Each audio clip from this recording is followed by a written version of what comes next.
Hi friends, నమస్తే. ఇది వచ్చేసి పాదరసమని అంటారు, రసమని అంటారు. దీన్ని హిమాలయ యోగి తయారు చేయడం జరిగింది. దీన్ని స్పెషల్ గుటిక అంటారు. దీని పేరు స్పెషల్గా తయారు చేయడం జరిగింది. సో ఈ గుటికలు ఎందుకోసం వాడతారు? ఈ పాదరసాన్ని, ఘన పదార్థాన్ని ఘన పాదరసాన్ని ఎందుకు వాడతారంటే, మన యొక్క మనసుని ఆగడానికి, మనకు ధ్యానం కుదరడానికి, మనసు లయం అవడానికి వాడడం జరుగుతుంది. ఇది ఏన్షియంట్ టెక్నాలజీ అనమాట. సనాతనంగా మన అగస్త్యుడు, బోగర్ మహర్షి, ఎంతోమంది మహర్షులు వాడడం జరిగింది. ఇందులో రకరకాల ఫార్ములాస్ అనేవి ఉంటాయి.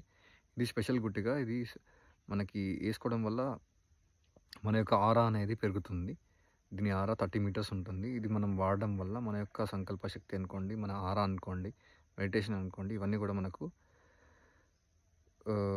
మెడిటేషన్ బాగా కుదురుతుంది. తర్వాత మన ఆరా డెవలప్ అవుతుంది. మన సంకల్ప శక్తి అనేది పెరుగుతుంది.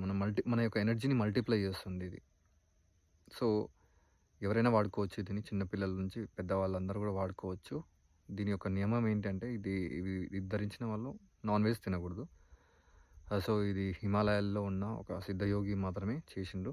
సో అష్ట సంస్కారాలు చేయడం జరిగింది. రకరకాలుగా ఉంటాయి, కానీ కంప్లీట్గా ప్యూరిఫైడ్ మెర్క్యూరీ అనమాట ఇది. ఎవరైనా ఉంటే కాంటాక్ట్ చేయండి.